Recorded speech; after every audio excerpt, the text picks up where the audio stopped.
दोस्तों, आज भारत खुद को आत्मनिर्भर बनाते हुए अपनी तकनीक को आगे बढ़ाता जा रहा है। उसकी इस कामयाबी को पूरी दुनिया मान भी रही है। पिछले कुछ सालों में भारत ने हथियारों को लेकर सबसे ज्यादा ध्यान दिया है। उसका यही मकसद है कि वो जल्द से जल्द हथियारों को लेकर अपनी निर्भरता घटाए और स्वदेशी हथियारों को बढ़ाए। और इसी राह पर चलते हुए भारत ने कई खतरनाक हथियार बनाए भी हैं, जो दुनिया के खतरनाक और एडवांस हथियारों को टक्कर दे रहे हैं। अमेरिका, रूस, चीन, फ्रांस, इजराइल जैसे देश ये मान गए हैं कि भारत आने वाले समय में उस मकाम को हासिल करने वाला है जो कोई देश नहीं कर पाया। इतना ही नहीं, भारत रॉकेट टेक्नोलॉजी के मामले में भी सभी को पीछे कर रहा है। लेकिन दोस्तों, इन सब के बावजूद भी भारत एक मामले में अभी थोड़ा पीछे है, और वो ये कि भारत आज तक स्वदेशी लड़ाकू विमान नहीं बना पाया है, जिनकी ताकत इतनी ज्यादा हो कि वो दुनिया के खतरनाक से खतरनाक फाइटर जेट को टक्कर दे सके। इसके अलावा आज के जो हालात हैं उनके मुताबिक वो खरा उतर सके।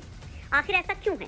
क्यों तकनीक के मामले में इतना आगे होने के बाद भी भारत इस मामले में फेल हो रहा है? जब भारत के वैज्ञानिकों ने बहुत ही कम बजट में मंगलयान भेज दिया, जब दुनिया के बड़े बड़े देशों के सैटेलाइट भारत के वैज्ञानिक लॉन्च करते हैं, तो फिर क्यों वो ऐसे फाइटर जेट नहीं बना पा रहे हैं? ऐसी कौन सी मुश्किल है जिसकी वजह से भारत इस मामले में पीछे रह गया है? तो चलिए जानते हैं कि आखिर क्यों भारत फाइटर जेट को डेवलप करने में आगे नहीं बढ़ पाया, क्यों वो दूसरे देशों पर डिपेंड है।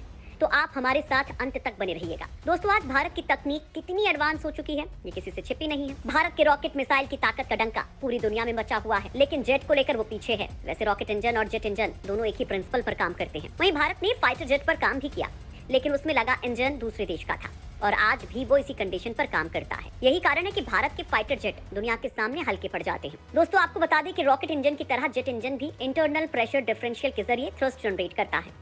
दोनों ही engine Newton three law of motion पर काम करते हैं, लेकिन इसके बाद भी ये दोनों बहुत अलग होते हैं। रॉकेट इंजन को स्पेस में ऑपरेट करना होता है और वहाँ ऑक्सीजन भी नहीं होती। ऐसे में इसके पास खुद का ऑक्सीजन सोर्स होता है। वहीं जेट इंजन की बात करें तो ये अपने फ्यूल को बर्न करने के लिए एटमॉस्फेरिक ऑक्सीजन को काम में लेते हैं। वहीं रॉकेट इंजन को किसी कंट्रोल्ड पावर की जरूरत नहीं होती है। इसका मकसद स्पेस तक जाना है, तो इसको कितनी भी पावर दी जा सकती है। वहीं जेट इंजन के साथ ऐसा नहीं होता है। इसको बैलेंस पावर देनी होती है, जिससे ये ऑपरेटर के कंट्रोल में रहे। अगर ऐसा नहीं किया गया तो ये ऑपरेटर के कंट्रोल से बाहर हो जाएगा। इतना ही नहीं, अगर किसी जेट इंजन में रॉकेट इंजन लगा दिया जाए तो भी वो किसी भी काम का नहीं रहेगा, या ऑपरेट नहीं हो पाएगा। यह है रॉकेट और जेट इंजन में अंतर, जिनके कारण ये दोनों बहुत अलग होते हैं।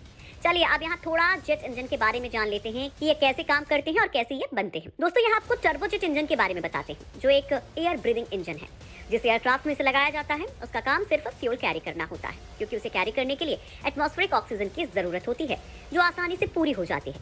इस तरह से इंजन में एक इनटेक होता है, जिससे हवा कंप्रेशन ब्लेड तक पहुंच जाती है। इसी हवा से इंजन थ्रस्ट पैदा करता है, इसलिए इसे एयर इनटेक यानी कि जो हवा को अलग तरीके से अंदर पहुंचा रहा है उसे अलग अलग तरीके से बनाते हैं, जिससे संतुलित हवा ही अंदर जा सके। वहीं इसमें लगे कंप्रेशर का काम होता है एयर को स्क्वीज करके छोटे स्पेस में रखना, जिससे हवा का प्रेशर और तापमान दोनों में ही बढ़ोतरी होती है। क्योंकि एयर मॉलिक्यूल्स को कम स्पेस में स्क्वीज करना एक तरह से फोर्सफुल एयर मॉलिक्यूल को एक साथ लाना है, जिससे हीट के फॉर्म में एनर्जी रिलीज होती है, जिससे तापमान बढ़ जाता है। वही कंप्रेशन में एरिया कम होता जाता है, जिसके कारण यहाँ अलग अलग तरह के ब्लेड लगाए जाते हैं। वहीं एयर प्रेशर और तापमान हर स्टेज के साथ बढ़ते जाते हैं। वहीं इससे आने वाली कंप्रेस्ड एयर आगे कंबशन तक जाती है, जहाँ हवा पास होने के लिए होल बनाए जाते हैं। वहीं फ्यूल पास होने के लिए माइक्रो होल बने होते हैं। जब हाई प्रेशर और तापमान वाली हवा आगे जाती है तो उसी वक्त जब उस पर फ्यूल पड़ता है तो कंबंशन शुरू हो जाता है, और आगे जाकर ये एयर मॉलिक्यूल सस्पेंड करते हैं। वहीं जहां ये सस्पेंड करते हैं वहां टरबाइन लगा होता है। यहाँ भी इसे चलाने के लिए कई होल और ब्लेड्स लगे होते हैं। एयर प्रेशर और तापमान के मॉडिफाई होने के बाद टरबाइन को घुमाया जाता है। इसके बाद टरबाइन काम करने लगता है, वही कंप्रेशर भी सही से काम करने लगता है। दोस्तों, आपने देखा होगा कि इंजन में अलग अलग लेवल का प्रेशर और तापमान जनरेट करना होता है। इसके लिए इंजन का मटेरियल अलग तरह का काम में लिया जाता है, यानी कि इंजन की बॉडी अलग मटेरियल की होती है, वहीं इसकी ब्लेड अलग मटेरियल की, और इसका कंप्रेशर टरबाइन नोजल वो अलग मटेरियल का होगा। दोस्तों, टरबाइन ब्लेड्स को काफी ज्यादा मजबूत बनाया जाता है ताकि लंबे समय तक हाई टेम्परेचर को झेल सके। अगर इसमें आम लोहे का इस्तेमाल किया गया तो ये ज्यादा हीट के कारण इसका शेप ही बदल जाएगा। ऐसे में साधारण लोहे की जगह ऐसे मटेरियल की जरूरत होती है जो इस हीट को झेल सके। वैसे काफी महंगा पड़ता है। वही इंजन को बनाने के लिए जो कंट्रेशन प्रोसेस होता है वो भी बहुत अलग होता है। इसके अलावा इसमें काम में लिया जाने वाला मेटल का कॉस्ट भी बहुत ज्यादा होता है, और इस वजह से बहुत कम देश ऐसा करते हैं।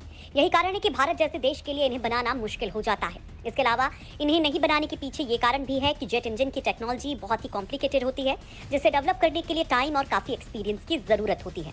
इसे बनाने के लिए ऐसी मैन पावर चाहिए जो बहुत ही एक्सपीरियंस्ड हो, यानी कि कम से कम 30 से 40 साल का अनुभव हो। लेकिन कभी कभी ये सब होते हुए भी इस इंजन को बनाना इतना आसान नहीं हो पाता, क्योंकि इसे बनाने में ही कम से कम 15 से 25 साल लग जाते हैं। इसके अलावा जेट इंजन को बनाने के लिए बहुत से development plant, test facility, skill, human resource और बहुत सारी ऐसी सुविधाएं होनी चाहिए जो लंबे समय तक जारी रह सके। इसके अलावा इसके लिए बहुत सारा पैसा होना चाहिए, तब जाकर किसी फाइटर जेट का इंजन तैयार होता है। इन सब कंडीशंस को देखते ही भारत हमेशा से इंजन खरीदता आया है। वैसे भारत जेट इंजन को बनाने की कोशिश कर चुका है।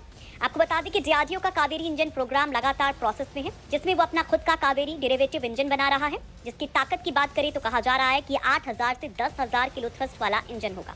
इसकी टेक्नोलॉजी बहुत ही ज्यादा कॉम्प्लेक्स है। वहीं ये भी कहा जा रहा है कि ये प्रोजेक्ट फेल हो चुका है, लेकिन सूत्रों का कहना है कि ऐसा कुछ नहीं है।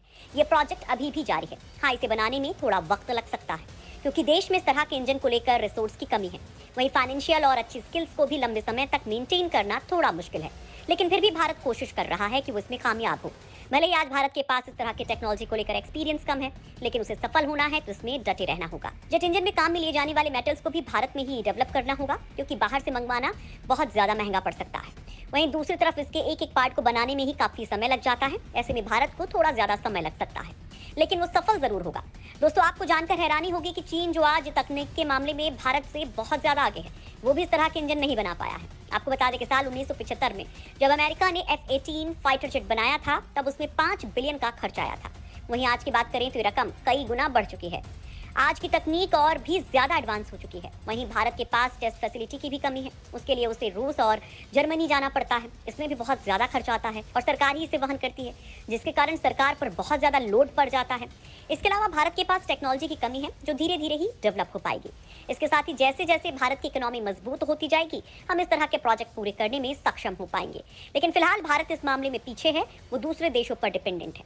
इस बारे में आपका क्या सोचना है? क्या भारत कभी जेट इंजन डेवलप करने में सक्सेस हो पाएगा? क्या वो दूसरे देशों से मंगवाने की बजाय खुद का इंजन काम में ले पाएगा? आज भारत का तेजस पूरी दुनिया में अपनी ताकत का डंका बजा रहा है, लेकिन उसमें लगा इंजन भी दूसरे देश का है। लेकिन उम्मीद यही है कि आने वाले समय में भारत इस सेक्टर में कामयाब हो जाएगा। बस जरूरत है थोड़ी मेहनत और सरकार के सपोर्ट की।